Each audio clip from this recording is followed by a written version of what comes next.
I was on my hands and knees scrubbing coffee stains out of my grandmother's kitchen linoleum when Aunt Celine told the first lie. "Poor thing," she said to a cluster of funeral guests in the living room, her voice carrying through the doorway with perfect clarity. "She can't afford proper work, you know, just cleans houses for cash, no benefits, no future. It's tragic, really." I kept scrubbing. The stain was from 1987, based on the geological layers of grime. Graham had never been much for housekeeping, which was one of the many things I'd loved about her. "Does she have anyone?" someone asked. "A husband? Children?" No, never married. Lives alone in some tiny apartment. I try to help when I can, but she's proud. Won't accept charity." I sat back on my heels, dunked my sponge in the bucket, and smiled. The water was the exact temperature I preferred for cleaning operations. Cold enough to be effective, warm enough not to crack my hands. I'd learned that in basic, along with 1,000 other useful skills my family knew nothing about.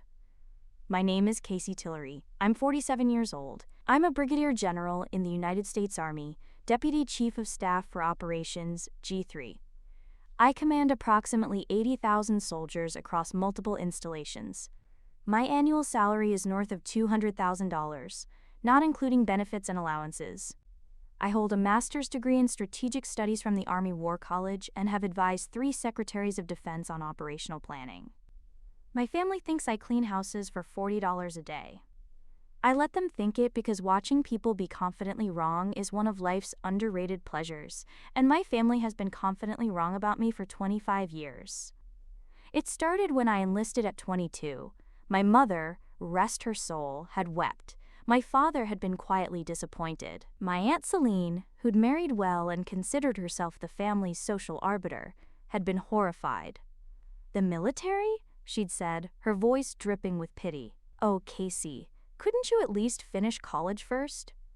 I had finished college. I had a degree in international relations from Georgetown. But explaining that would have required them to listen, and they'd already decided I was making a terrible mistake born of limited options and poor judgment. Over the years, as I climbed the ranks, lieutenant, captain, major, lieutenant colonel, and finally general, they'd constructed an elaborate narrative to explain my absence from family events, my vague answers about work, my inability to discuss most of what I did. The narrative went like this: I'd washed out of the military after a few years. Too stressful, not smart enough, couldn't hack it. Now I worked odd jobs. Retail, maybe waitressing, definitely cleaning houses. I scraped by, barely surviving, too embarrassed to admit my failure. They'd woven this story so thoroughly into family lore that they believed it absolutely, and I'd never corrected them because, honestly, it was funnier this way. Grandmother had known the truth. She'd been the only one. She'd served as an army nurse in Vietnam, understood what service meant, never judged me for choosing silence over constant explanation. When I'd made general 3 years ago, she'd sent me a card that said simply, "They're idiots, I'm proud of you." She died last week. Heart attack, quick and painless. And now here I was, at her funeral reception, scrubbing her kitchen floor, while my relatives performed their grief for an audience and casually obliterated my actual life with their assumptions. "I heard she doesn't even have health insurance," another voice said, an uncle maybe, I wasn't sure, living paycheck to paycheck, one emergency away from disaster. I had full military medical and dental coverage, comprehensive life insurance, and a retirement account that would make most civilians weep with envy. But sure, let's go with one emergency away from disaster. I finished the floor, dumped the bucket, washed my hands. In the living room, approximately 40 people milled around Graham's house, eating store-bought cookies and saying appropriate things about loss and memory. The house was exactly as she'd left it, cluttered, warm, filled with 50 years of collected life, photos on every surface, books stacked in corners, a half-finished crossword on the coffee table. I'd taken emergency leave to be here, flown commercial from D.C., changed into civilian clothes in the airport bathroom, driven a rental car to the small Ohio town where I'd grown up. In 36 hours, I'd fly back and brief the Joint Chiefs on operational readiness in the Pacific Theater. But for now, I was just Casey, the family disappointment who cleaned floors. Aunt Celine found me in the kitchen. She was 62, surgically maintained, married to an admiral, her primary identity and greatest achievement. She'd spent 40 years as a Navy wife, attending the right functions, saying the right things, building a life entirely dependent on her husband's rank. "Casey, darling," she touched my arm with fingertips that had never scrubbed anything. "Thank you for cleaning, you're so good at it. It's a gift, really, to find purpose in simple work. Someone had to do it. Yes, well, I hope you'll send me a bill. For your time, I know money is tight." "That's kind of you." "Of course, dear. Family helps family," she lowered her voice. "I've been thinking, Richard and I are looking for someone to help around the house. Light cleaning, maybe some organizing. I could pay you, let's say $200 a week. Would that help?" I looked at her carefully, saw the genuine pity in her expression, the satisfaction of being able to offer charity to a less fortunate relative. She really believed she was being generous. "That's thoughtful," I said, "but I'm pretty busy." "Oh, I'm sure we could work around your schedule." "You can't be that busy." "You'd be surprised." She patted my arm. "Think about it, the offer stands."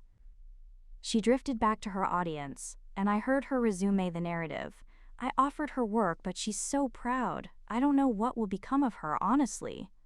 After Mother's gone, she'll have no one to turn to. Graham had left me her house and her will. I discovered this yesterday when the lawyer called. Everything else, the modest savings, the few pieces of valuable jewelry, split between the other grandchildren. But the house, the place where I'd spent every summer of my childhood, came to me, along with a note that said, 'Use it, or sell it, or burn it down. Just don't let Celine have it.' The house was worth maybe $90,000. Not a fortune, but in this town, respectable. Celine had been expecting it. Had mentioned several times over the past year that she and Richard might retire to Mother's place someday, keep it in the family. The lawyer would read the will tomorrow at 10 a.m. I'd arranged it carefully, made sure everyone would be there. Made sure Aunt Celine's husband, Admiral Richard Nesmith, retired, 2-star, former naval operations, would be in attendance. Because here's the thing about service. You meet people, you work with people, you build a network that spans branches and ranks and decades. Admiral Nesmith had been a flag officer when I was a lieutenant. We'd never worked together directly. Navy and Army rarely did. But we'd crossed paths at joint conferences, inter-service committees, the endless meetings that filled a senior officer's life. He knew exactly who I was. I'd called him 3 days ago. "Admiral, this is General Tillery. I need a favor." "Casey? My God, I heard about your grandmother. I'm so sorry." "Thank you, sir. I have an unusual request. Are you attending the funeral reception tomorrow?" "Of course. Your aunt insists. What do you need?" I'd explained. He'd laughed for a solid minute, then he'd said, "I'm in. This is going to be magnificent." Now, I just had to wait for the right moment. The afternoon dragged on.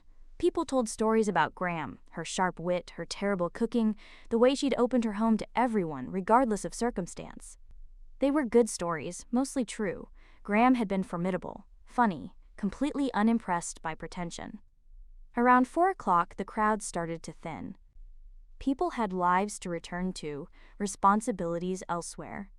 The core family remained, my cousins, a few uncles, Aunt Celine and her husband. Admiral Nesmith had been quiet all afternoon, standing slightly apart, letting his wife perform. He was tall, silver-haired, distinguished in a way that came from decades of command. He wore civilian clothes, slacks and a blazer, but carried himself with unmistakable military bearing. I caught his eye across the room, gave a slight nod. He nodded back. Showtime. I walked into the living room carrying a fresh pot of coffee. Aunt Celine was holding court near the mantel, surrounded by remaining guests. "The real tragedy," she was saying, "is that Casey could have been something. She was bright as a girl. But she made poor choices, and now—" She trailed off, the implication clear. "What do you think she could have been?" someone asked. "Oh, I don't know, something respectable, something with benefits. Not cleaning houses for cash like some—" She caught herself, glanced at me, lowered her voice to a stage whisper. "Well, you know." I set down the coffee pot. You're absolutely right, Aunt Celine. I made terrible choices. She looked startled that I'd heard, then rallied. Oh, darling, I don't mean to be harsh. You've done your best. It's just... Just what? Well, you could have had stability, a real career. Look at Richard, 30 years in the Navy, retired as an admiral. That's success. That's something to be proud of. I looked at Admiral Nesmith. He was watching us with barely suppressed amusement. Admiral Nesmith, I said clearly, you've been very quiet. What do you think constitutes a successful career? He straightened slightly. That's an interesting question, General. The room didn't react. The rank didn't register. They heard the word but didn't process it. Celine laughed. Oh, Richard, you don't have to be polite. We all know Casey's situation. Do you? He said. Of course. She cleans houses. For cash. No benefits, no future. It's sad, really, but...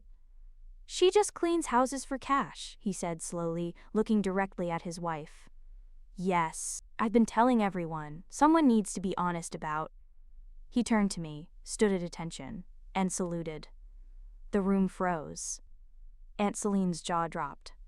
Good to see you again, General Tillery, Admiral Nesmith said, his voice carrying perfect clarity. I appreciate you taking time from your duties at the Pentagon to be here. I know you're briefing the Joint Chiefs next week. The silence was absolute. Every head had turned. Every eye was on me. Thank you, Admiral, I said calmly. I appreciate you making the trip. Wouldn't miss it. Your grandmother spoke about you constantly, very proud of her granddaughter, the Brigadier General. Aunt Celine made a sound like air escaping from a tire. General? Brigadier General, Admiral Nesmith clarified. 1 star, Deputy Chief of Staff for Operations, G3, commands approximately 80,000 soldiers. Pretty significant role. But you said she cleaned houses? I supplied helpfully. That's what you've been telling everyone, isn't it? For years now. That I scrub floors for $40 a day? You never corrected me. You never asked. You just assumed. And honestly, it was more entertaining to let you be wrong. One of my cousins spoke up. You're a general? Like a real general? Afraid so, Candice. But you never wore my uniform? To family events? Why would I? So you could all ask awkward questions about classified operations? So I could watch you pretend to understand joint doctrine and strategic planning? No thanks. Easier to let you think I'd failed. Aunt Celine had gone from white to red to purple. This is a joke. Richard, tell me this is a joke. No joke, dear, her husband said. I've known General Tillery for 15 years. Brilliant officer, exceptional career. She's being considered for her 2nd star, actually. She'll probably make Major General before I made my 2nd Admiral rank. But the cleaning. I was scrubbing Graham's floor because it was dirty and I had the time. Because service means doing what needs doing, whether it's commanding a division or cleaning a kitchen. Graham taught me that. My aunt looked at me like I was a stranger. You let me offer you work, $200 a week to clean my house. I remember, that was particularly funny. Funny? Yes, hilarious actually. You offering me housework when I make $200,000 a year. You pitying me while I brief secretaries of defense. You explaining career success to someone who commands more people than live in this entire town. I poured myself coffee. It's been a magnificent piece of performance art, Aunt Celine. 25 years of you being confidently wrong. I couldn't have scripted it better. You're cruel, she whispered. Am I? Or did you just never bother to know me? Never ask real questions? Never consider that your assumptions might be incorrect? Admiral Nesmith cleared his throat. Perhaps I should mention. General Tillery holds a master's degree from the Army War College, has served in 3 combat zones, received the Bronze Star for Valor, and was selected for her current position by the Secretary of the Army personally. Just for context. 3 combat zones, Aunt Celine repeated numbly. Iraq twice, Afghanistan once. I was promoted to colonel during my 2nd Iraq tour. Made general 4 years later. Graham came to the ceremony, none of the rest of you were invited. Because you didn't tell us. Why would I? So you could show up and patronize me? Explain military life to someone who'd been living it for 2 decades? No thanks, Graham understood. The rest of you had already decided who I was. I just let you keep believing it. One of the uncles, Jerry, I think, spoke up. This seems unnecessarily deceptive. Does it? Let me ask you something, Uncle Jerry. At Christmas 3 years ago, you spent an hour explaining to me how real careers require strategic thinking and long-term planning. Do you remember what I do for a living? You clean houses? I'm the Army's Deputy Chief of Staff for Operations. I coordinate strategic planning for the largest ground force in the world. I literally write doctrine on strategic thinking. But you spent an hour explaining career strategy to me like I was a child who'd never held a real job. He had no response. That's what I mean, I continued. You all built this elaborate narrative where I'm a failure, a cautionary tale, someone who needs your pity and advice, and I let you because watching you be wrong was more entertaining than constantly defending myself. Aunt Celine found her voice again. You're saying this is my fault? That I should have known? I'm saying you should have asked. In 25 years, not one of you asked about my actual work, my actual life. You just filled in the blanks with assumptions that made you feel superior. But military people usually talk about their service. Do we? Or is that just what you think from movies? Most of what I do is classified. I can't discuss operations or planning or intelligence, so when asked about work, I deflect, which you interpreted as embarrassment instead of operational security. Admiral Nesmith was watching his wife with an expression I couldn't quite read. Not anger exactly. Something closer to disappointment. Celine, he said quietly, your niece is one of the most accomplished people in this room. And you've been telling people she cleans houses. I didn't know. You didn't ask. That's different. You knew? She turned on him. You've known this whole time? Of course I knew. She's a flag officer. We all know each other. I've served on committees with her, read her operational assessments. She's brilliant. And you never told me? She asked me not to. And honestly, watching you embarrass yourself seemed like a fair consequence for never bothering to know your own niece. The room had gone very quiet. People were looking at each other, recalculating years of assumptions. My cousin Anne-Marie spoke up, so when you said you couldn't make my wedding because of work. I was coordinating a division-level exercise in Germany, 3,000 troops, 2-week operation. Sorry I missed the chicken dance, but I had responsibilities. And Christmas 2 years ago? Afghanistan. Spent it in a forward operating base eating MREs and planning logistics. Merry Christmas.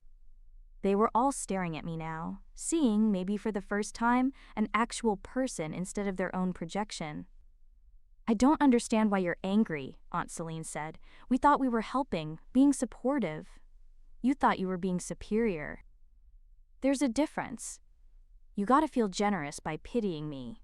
Got to feel successful by comparing yourselves to someone you decided was failing. And I let you because it kept you out of my actual life. That's harsh, Casey.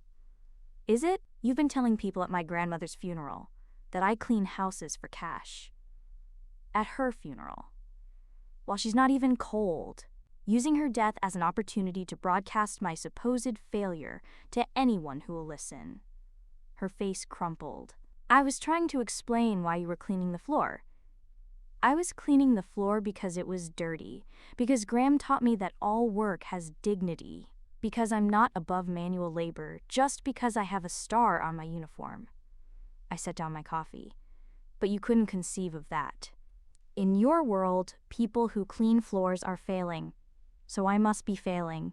The idea that I might choose to clean, might find value in it, might simply be helping at my grandmother's house. That never occurred to you. Admiral Nesmith stepped forward. Perhaps we should all take a moment. No, I held up a hand. I'm done with moments, done with being diplomatic. Aunt Celine, you've spent 25 years thinking I'm incompetent. Congratulations, you're definitively wrong, and I'm definitively done pretending to care about your opinion. Casey, General Tillery, if we're being formal, which we apparently are now. She opened her mouth, closed it, looked at her husband, who was studying the carpet with intense interest. The lawyer will read Graham's will tomorrow at 10, I said. You'll discover she left me her house. She also left a letter explaining exactly why. I think you'll find it illuminating. She left you the house? Celine's voice was faint. Yes, because I was the only one who visited her without needing something, the only one who called just to talk, the only one who didn't treat her like a relic to be managed. That's not fair. Fair? You want to talk about fair? How about this? I'm heading back to DC tomorrow afternoon. I'll sell the house, donate the proceeds to a veterans charity in Graham's name, and then I'm done with this family. With these performances. With pretending we're connected by anything more than accident of birth. The room erupted in protests, my cousins objecting, my uncles trying to mediate, Aunt Celine demanding I be reasonable. I walked to the door, picked up my coat. General Tillery, Admiral Nesmith's voice cut through the noise. For what it's worth, your grandmother was right to be proud. I nodded. Thank you, Admiral. Enjoy your retirement. You too, ma'am, when you get there. I left them arguing in Graham's living room, drove to my hotel, showered off the day, sat on the edge of the bed in a room that smelled like industrial cleaner and artificial lemon, and laughed until my sides hurt. 25 years. 25 years of being underestimated, pitied, dismissed. And now they knew. Now they'd spend the rest of their lives knowing they'd been catastrophically wrong about someone they'd claimed to care about. The best part? I didn't feel vindicated or satisfied or triumphant. I felt free. Free from the need to prove myself, free from the weight of their assumptions, free from caring what any of them thought. My phone buzzed. A text from Admiral Nesmith. My wife is distraught. Thank you for that. She needed humbling. Good luck with the Joint Chiefs. I texted back. Give her my regards. Tell her if she needs housekeeping, I know people. He sent back a laughing emoji. I flew back to DC the next morning, skipped the will reading, signed the house over to a veterans housing charity. Graham would have approved. Aunt Celine called 17 times. I didn't answer. She left voicemails that progressed from angry to apologetic to desperate. I deleted them all. My cousins reached out via social media. I blocked them. The family grapevine burned with speculation and recrimination. I heard about it secondhand through a cousin's ex-wife who worked at the Pentagon. Apparently, Aunt Celine was devastated and couldn't understand why I was being so cruel. Which was perfect, absolutely perfect, because she still didn't get it, still thought this was about cruelty instead of consequence, still believed she was the victim. Some people never learn. I went back to work, briefed the Joint Chiefs, coordinated operations across multiple theaters, did my job, which involved leading soldiers and making decisions and carrying responsibilities that my family would never understand or appreciate. And sometimes, late at night in my Pentagon office, reviewing operational plans and strategic assessments, I'd think about Aunt Celine's face when her husband saluted me. And I'd smile. Because that moment, that single perfect moment of recognition was worth 25 years of being underestimated. Worth it and more.